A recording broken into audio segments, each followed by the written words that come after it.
pourrait prendre ça pour une option. Je veux dire, certains vont dire, bon, le pardon, c'est pas un réflexe naturel, c'est pas ce que naturellement on a envie de faire.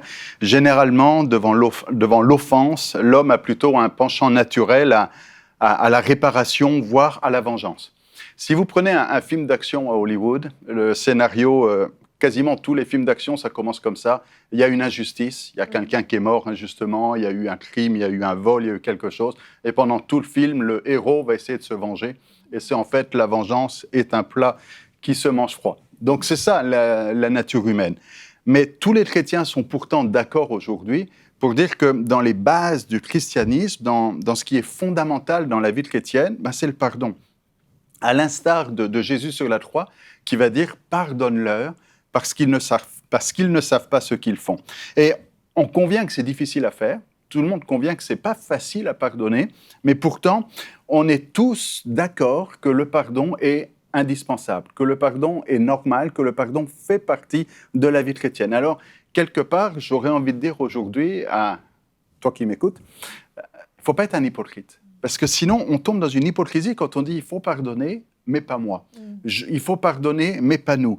Jésus dit, lorsque vous êtes debout faisant votre prière, si vous avez quelque chose contre quelqu'un, pardonnez.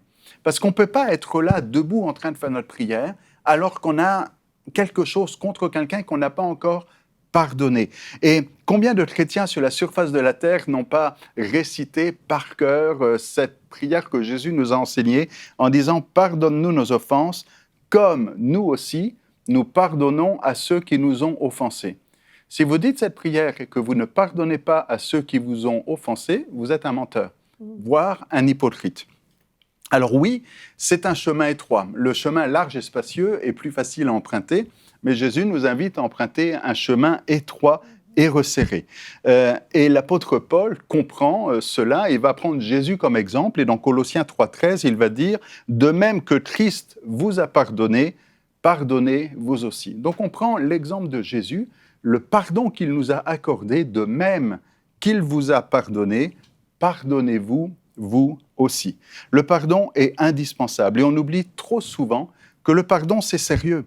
Et ça ne peut pas être négligé, ça ne peut pas être en second plan, ça ne peut pas dire « Ah bon, c'est facultatif, c'est pas si grave », c'est sérieux. Et souvenez-vous de ce que Jésus dit, je vous prends dans Matthieu par exemple ici, Matthieu 6, 14, « Si vous pardonnez aux hommes leurs offenses, votre Père céleste vous pardonnera aussi.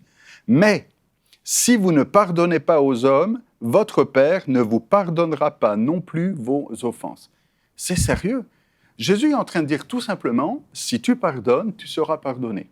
Si tu ne pardonnes pas, tu ne seras pas pardonné. Donc, ce n'est pas une option. Si tu ne pardonnes pas, tu ne seras pas pardonné. Si tu veux être sauvé, si tu veux avoir la faveur de Dieu, eh bien, pardonne. Alors, on va dire, mais comment ça marche? Pourquoi est-ce que c'est aussi sérieux? Et pourquoi Jésus peut dire ainsi, si tu ne pardonnes pas, tu ne seras pas pardonné? C'est quoi la logique dans cette déclaration? Il faut comprendre le pardon. Et on va essayer de comprendre un petit peu cette logique-là. Le pardon, c'est un acte naturel quand on a compris, réalisé et reçu le pardon de Dieu à notre égard.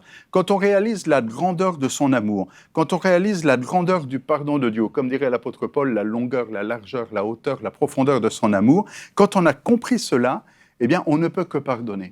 Quand on a compris que nous avions offensé Dieu, pardonne-nous nos offenses. Quand on réalise la grandeur de l'offense que l'on avait envers Dieu et le pardon qu'il nous a accordé, sa grâce, sa faveur, eh bien, on ne peut que pardonner. Enfin bref, si vous ne pardonnez pas, c'est que vous n'avez pas compris son pardon. Si vous n'aimez pas, c'est que vous n'avez pas compris l'amour de Dieu. Si vous n'êtes pas capable de pardonner, c'est que finalement, vous n'avez peut-être pas encore réalisé et saisi la grandeur du pardon de Dieu. Aujourd'hui, c'est un jour important pour toi. Aujourd'hui, ne laisse pas l'amertume ronger ton âme, ne laisse pas le péché coucher à ta porte, je fais référence à Genèse 4,7 ici, mais considère la grandeur de l'amour de Dieu, pardonne à ton tour ton frère, ton prochain, voire ton ennemi. Pardonner, c'est ressembler à Jésus. C'est laisser l'amour de Dieu diriger ta vie. C'est pas par hasard si aujourd'hui tu écoutes cette vidéo. C'est pas par hasard si aujourd'hui tu es au contact de cette pensée du jour et de ce message. C'est un jour pour pardonner. C'est salutaire, c'est indispensable. Ce n'est pas une option. Retrouvez la suite de ce programme dans l'émission Bonjour chez vous sur EMCI TV.